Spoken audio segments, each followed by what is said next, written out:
MLA గారిని మాట్లాడవలసిన విషయం. సారీ సార్, చెప్పమన్నది చెప్పాను. మీరు మొదటే చెప్పాల్సింది ఈ మాట. ఎందుకంటే మా రాజకీయ నాయకులకి మైక్ దొరికినా, వేదిక దొరికినా మర్చిపోయి పులకించిపోయి మాట్లాడేస్తూ ఉంటారు. థ్యాంక్ యూ సార్, ఇంత లైట్ హార్టెడ్గా తీసుకున్నాను. Hats off to you. Thank you.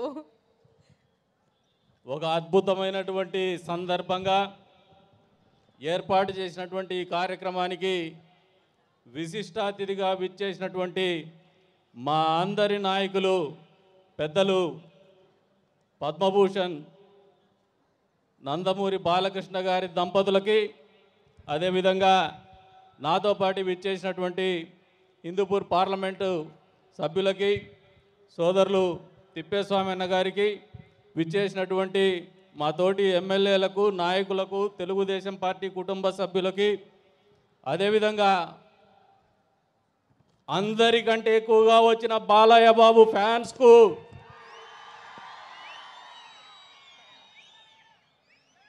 హిందూపురాన్ని నందమూరిపురంగా పిలువబడే స్థాయిలో పరిపాలన అందించినటువంటి నందమూరి కుటుంబ సభ్యులైనటువంటి హిందూపురం పుర ప్రజలకు,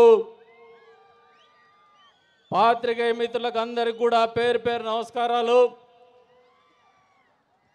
రాజకీయాల్లోకి వచ్చిన తర్వాత చాలా పలు సందర్భాల్లో మాట్లాడుంటాం, కానీ ఇంత ప్రత్యేకమైనటువంటి సందర్భంలో మాట్లాడే అవకాశం ఇచ్చినందుకు పద్మభూషణ్ నందమూరి బాలకృష్ణ గారికి జీవితాంతం రుణపడి ఉంటామని చెప్పేసి కూడా ఈ సందర్భంగా తెలియజేస్తూ ఉన్నాను.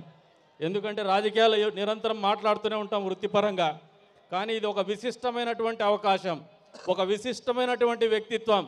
ఒక మనిషిలో ఇన్ని వేరియేషన్స్, అంటే ఇన్ని రకాలైనటువంటి విశిష్టతలు కలిగి ఉండడమే పద్మవిభూషణుడికి అది చాలా తక్కువ అని చెప్పేసి నేను ఈ సందర్భంగా తెలియజేస్తూ ఉన్నాను.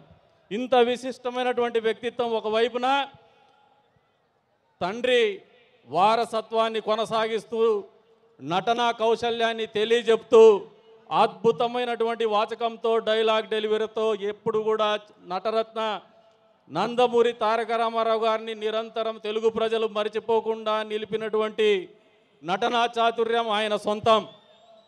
అంతే స్థాయిలో తల్లి బసవ తారక రామ పేరు మీద ట్రస్ట్ స్థాపించి పేదవాళ్లకు నిరంతరము సేవ అందిస్తూ, అంతే స్థాయిలో ప్రజాప్రతినిధి అయిన తర్వాత కూడా హిందూపూర్లో కూడా ఏమాత్రం కూడా సేవకు తగ్గనని చెప్పేసి ప్రభుత్వ ఆసుపత్రిలో ఆయన చూపిస్తున్నటువంటి చొరవ ఏదైతే ఉందో మా అందరికీ, మా నియోజకవర్గాల్లో ఆదర్శంగా నిలుస్తున్నటువంటి పరిస్థితులు.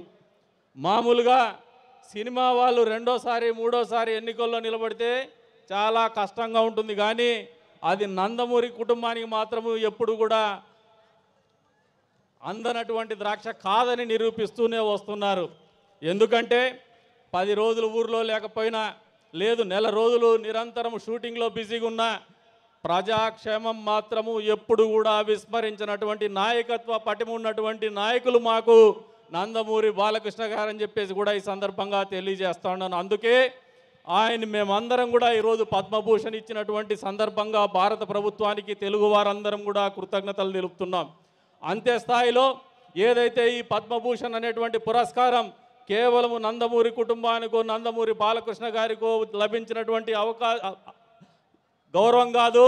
మన తెలుగు వాళ్ళు ఎక్కడ ఉన్నా కూడా ప్రతి తెలుగు జాతిలో పుట్టినటువంటి ప్రతి వ్యక్తికి కూడా ఆయన మనకు అందించినటువంటి అద్భుతమైనటువంటి వరం అని చెప్పేసి కూడా ఈ సందర్భంగా ఆయన మనస్ఫూర్తిగా కృతజ్ఞతలు తెలుపుతూ అవకాశం కల్పించినందుకు, మరొకసారి విశిష్టమైనటువంటి అద్భుతమైనటువంటి అవకాశం ఇచ్చినందుకు నందమూరి బాలకృష్ణ సార్ గారికి, అదే రకంగా ఆయన అభిమానులకి, నందమూరి పుర వాసులకు అందరికి కూడా పేరు పేరున ధన్యవాదాలు తెలుపుకుంటూ సెలవు తీసుకుంటున్నాను. జై బాలయ్య, జై బాలయ్య, జై బాలయ్య. సార్ బ్రీఫ్గా అంటేనే ఇంతసేపు జరిగింది, ఆ మాట అనకపోతే ప్రమాదంలో పడిండే.